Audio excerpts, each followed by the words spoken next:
Hello student, ITI वाला knowledge का online portal में आप सभी को स्वागत है।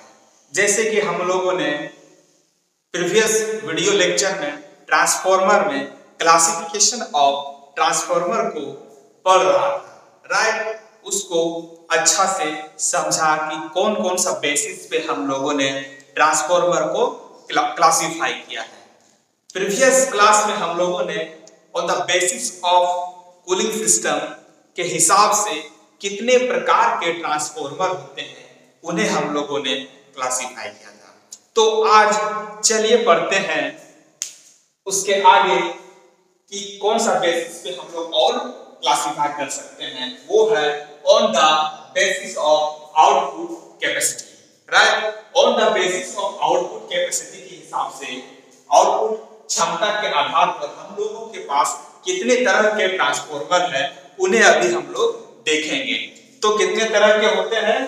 पहला है ऑटो ट्रांसफॉर्मर और दूसरा है इंस्ट्रूमेंट ट्रांसफॉर्मर।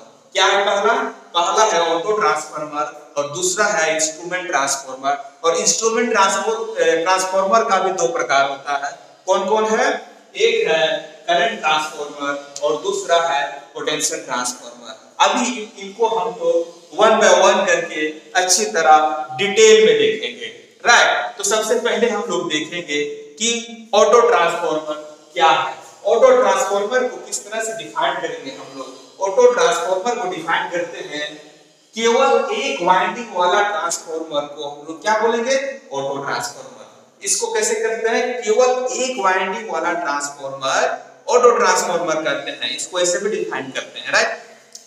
तो क्या होता है? एक ही वाइंडिंग क्या होता है इसमें ऑटो ट्रांसफार्मर में? एक ही winding primary as a primary भी काम करता है, एज ए सेकेंडरी भी काम करता है, राइट। एक ही वाइंडिंग प्राइमरी तथा सेकेंडरी दोनों का कार्य करती है। अभी आपको कुछ स्केच यहां मैंने ड्रॉ किया है उससे आपको समझाएंगे कि ऑटो ट्रांसफार्मर कैसे फंक्शनिंग करते हैं। मान लीजिए स्केच किए हुए हैं, यहां से सप्लाई दिए हुए हैं हम लोग, राइट। और मेरा वाइंडिंग एक ही है। इस पूरी वाइंडिंग को हम यहां पे क्या मान लिए हैं? प्राइमरी। और कुछ वाइंडिंग इस साइड को हम मैंने सेकेंडरी, राइट। तो क्या हो रहा है? कुछ वाइंडिंग लिए हैं। हम लोग जानते हैं कि जितना ज्यादा वाइंडिंग होता है उतना ही ईएमएफ मेरा डेवलप होता है, कम तो कम होता है, राइट। तो ज्यादा वाइंडिंग है तो इससे ज्यादा ईएमएफ रहेगा और सब कम रहेगा। मतलब जब कभी भी हम लोग ज्यादा वोल्टेज को कम वोल्टेज करते हैं तो क्या कौन सा ट्रांसफार्मर काम करता है? Step down, right. तो वो ट्रांसफार्मर क्या कहलाता है? Step down transformer. उसी तरह यहां भी क्या किए हुए हैं? पूरी वाइंडिंग को हम प्राइमरी साइड लिए हैं और सेकेंडरी साइड कुछ वाइंडिंग को लिए हैं। तो मतलब क्या हो रहा है? ये कैसे काम कर रहा है? Step down. ज्यादा वोल्टेज इधर है, इधर कम, राइट। ये डाउन हो रहा है, इससे लोड को क्या मिल रहा है? कम मिल रहा है, राइट। तो इसलिए ये क्या है? Step down transformer. अगर इसको जस्ट अपोजिट कर देंगे तो क्या बनेगा मेरा? Step up transformer. तो चलिए देखते हैं, स्केच से समझते हैं हम लोग स्टेप अप ट्रांसफार्मर है क्या। स्टेप अप ट्रांसफार्मर में पूरे वाइंडिंग में से कुछ वाइंडिंग को हम क्या ले रहे हैं? सप्लाई दे दिए, राइट। और आउटपुट साइड हम लोग क्या किए? पूरी वाइंडिंग का आउटपुट ले रहे हैं, राइट। तो ये लोड साइड है। तो यहां क्या हो रहा है? कम वाइंडिंग मतलब सप्लाई यहां पे कम वोल्टेज है और ज्यादा वाइंडिंग मतलब ज्यादा वोल्टेज आ रहा है। मतलब कम वाइंडिंग मतलब कम वोल्टेज दिए हैं, आउटपुट में क्या हो रहा है? ज्यादा। इसीलिए क्या हो रहा है? ये वोल्टेज अप हो रहा है। मतलब इसको क्या कर सकते हैं? ये वोल्टेज स्टेप अप हो रहा है। तो ये ट्रांसफार्मर क्या कहलाएगा? Step up transformer, right. यहां तक हम लोगों ने समझा कि step up transformer auto transformer में किस तरह काम कर रहा है। तो इसको क्या बोले हम लोग ने? स्टेप जो कम दिया step down auto transformer, right. इसको हम लोग ये भी कर बोल सकते हैं। तो हम लोग जानते हैं ऑटो। अब हम लोग जानेंगे कि ऑटो ट्रांसफार्मर कौन सा सिद्धांत पे काम करता है, राइट। तो ये ऑटो ट्रांसफार्मर जो है सेल्फ इंडक्शन के सिद्धांत पे कार्य करता है, स्व प्रेरण के सिद्धांत पर कार्य करता है, राइट। और जैसे कि हम लोगों ने प्रीवियस वीडियो लेक्चर में ट्रांसफार्मर का ट्रांसफॉर्मेशन रेशियो देखा था, उसी प्रकार ऑटो ट्रांसफॉर्मर का भी जो ट्रांसफॉर्मेशन रेशियो होता है, जो पहले देखा था सामान्य ट्रांसफॉर्मर का ट्रांसफॉर्मेशन रेशियो, सेम उसी प्रकार इसमें भी ट्रांसफॉर्मेशन रेशियो क्या होता है, EMF induced in a secondary side divided by primary side equal to numbers of turn in the secondary side into divided by numbers of turns in primary side, right? जैसे कि हम लोगों ने पहले इसको सामान्य ट्रांसफॉर्मर में देखा था, राइट? अब इसका हम लोग उपयोग देखेंगे, क्या उपयोग है, राइट? अभी देखेंगे हम लोग उपयोग, ऑटो ट्रांसफॉर्मर का उपयोग कहाँ होता है, वोल्टेज स्टेबलाइजर। कहाँ उपयोग होता है, वोल्टेज स्टेबलाइजर में, इंडक्शन मोटर की गति नियंत्रक युक्ति में और बूस्टर आदि में किया जाता है, राइट? इस सब हम लोग पढ़ेंगे कैसे, जब हम लोग मशीन पढ़ेंगे, इंडक्शन मशीन को उसका हम लोग पढ़ेंगे डिटेल में कि किस तरह हम लोग वोल्टेज कंट्रोल युक्ति के रूप में करते हैं। अभी क्यों समझिए कि इसका उपयोग कहाँ होता है, वोल्टेज स्टेबलाइजर में, इंडक्शन मोटर की गति नियंत्रक युक्ति में, बूस्टर आदि में किया जाता है, राइट?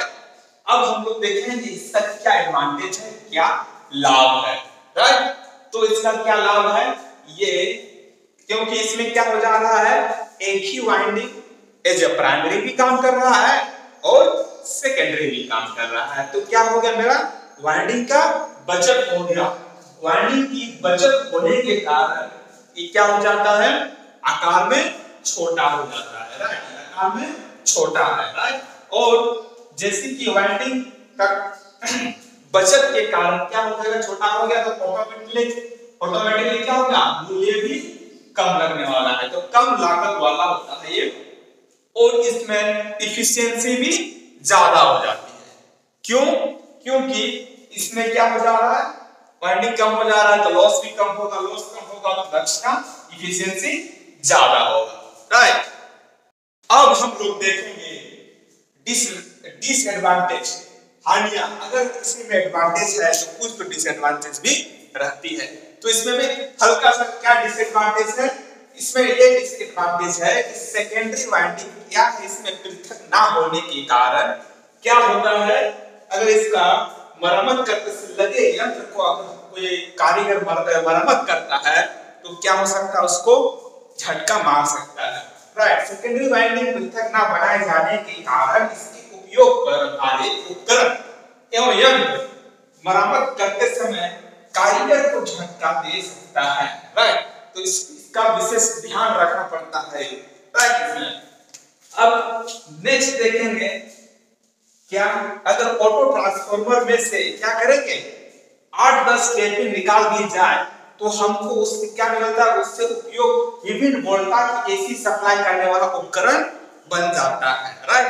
जिसे हम क्या बोलते हैं, वेरिएक नाम देते हैं, जिसे हम लोग वेरिएक नाम दे देते हैं। ऑटो ट्रांसफॉर्मर 8 से 10 टेपिंग को अगर बाहर निकाल देते हैं तो क्या होता है, उस उपकरण निकाल देते हैं, तो उससे हम लोग को विभिन्न वोल्टेज का ऐसी सप्लाई हम लोग का उपकरण के रूप में इसको यूज कर सकते हैं। क्या उसका उपयोग विभिन्न वोल्टेज की एसी सप्लाई करने वाला उपकरण के रूप में इसको यूज कर सकते हैं, जिसका नाम होता है वेरिएक, राइट?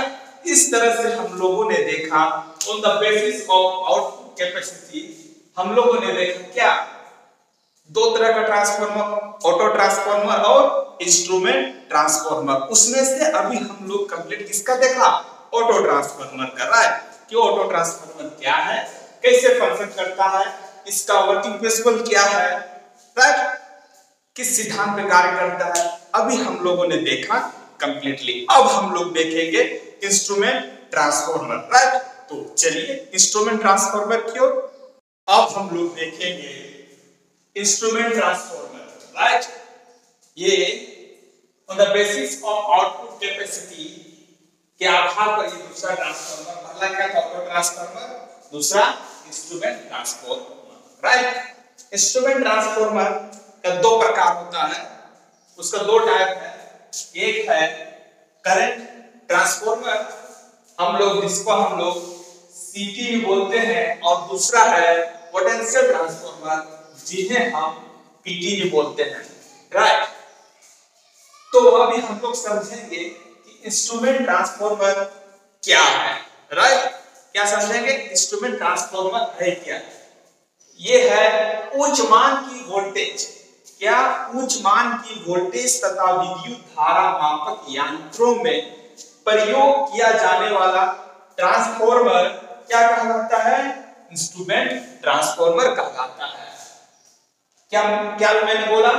उच्च मान की वोल्टेज तथा विद्युत धारा मापक यंत्रों में प्रयोग किया जाने वाला ट्रांसफार्मर इंस्ट्रूमेंट ट्रांसफार्मर कहलाता है, राइट।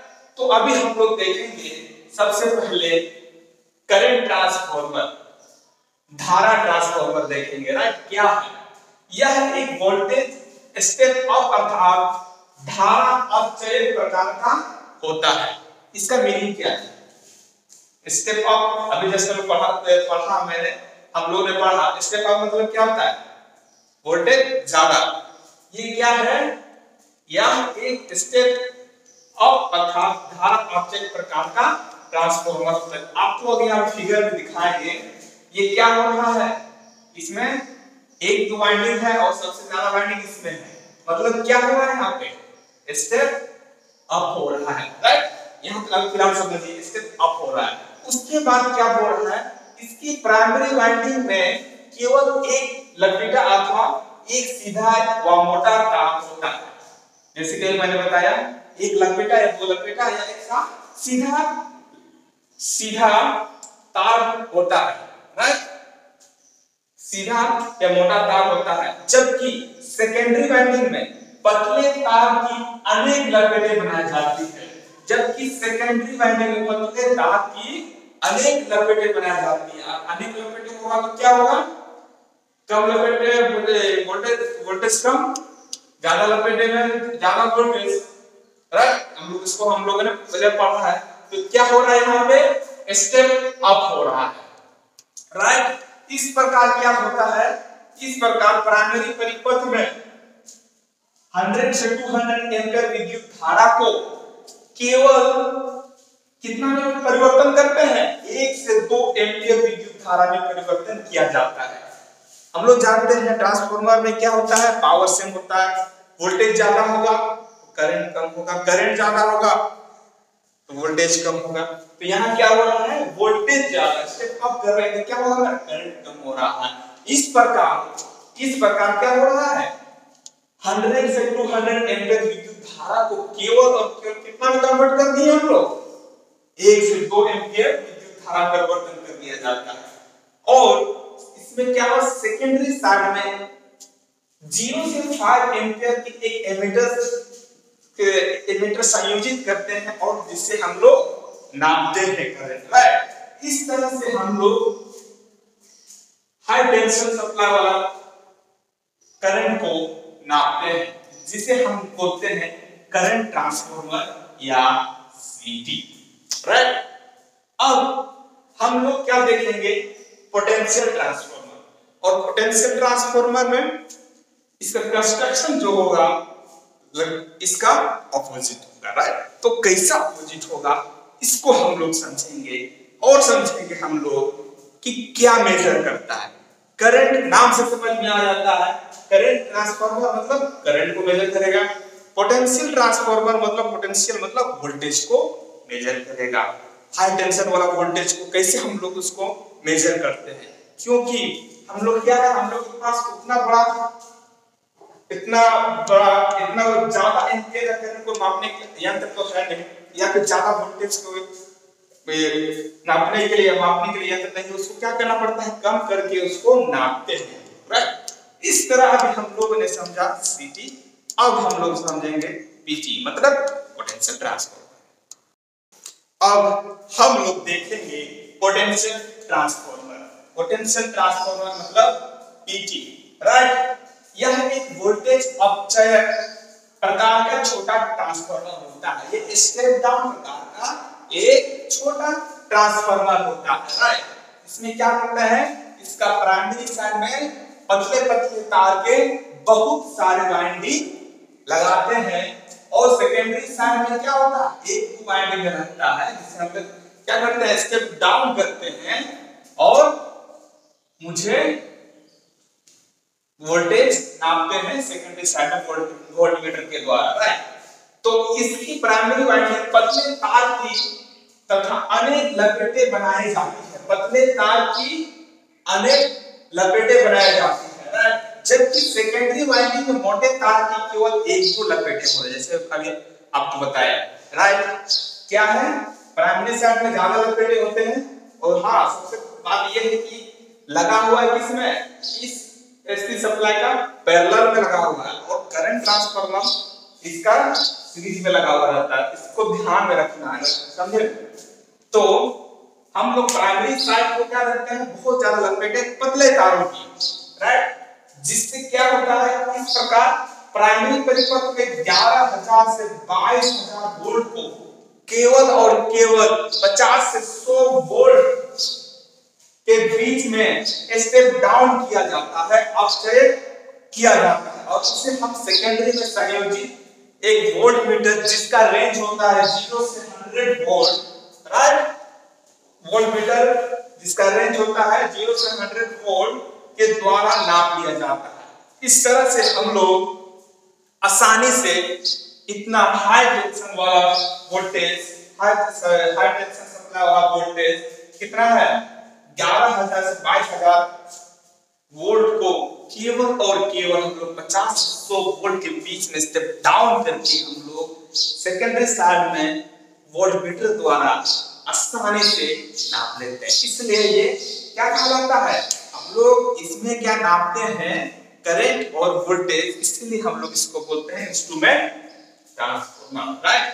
तो अभी इस क्लास में हम लोगों ने क्या समझा, on the basis of classification, किसका मतलब इस classification on the basis of output capacity के हिसाब से हम लोगों ने दो तरह के ट्रांसफार्मर हम लोग ने देखा, पहला है ऑटो ट्रांसफार्मर और दूसरा है इंस्ट्रूमेंट ट्रांसफार्मर, राइट। उसके बाद हम लोग इंस्ट्रूमेंट ट्रांसफार्मर में भी दो प्रकार देखा, क्या, एक को बोलते हैं हम लोग क्या, सीटी और दूसरा को बोलते हैं पीटी। सीटी का मतलब होता है करंट ट्रांसफार्मर और पीटी का मतलब होता है पोटेंशियल ट्रांसफार्मर, राइट।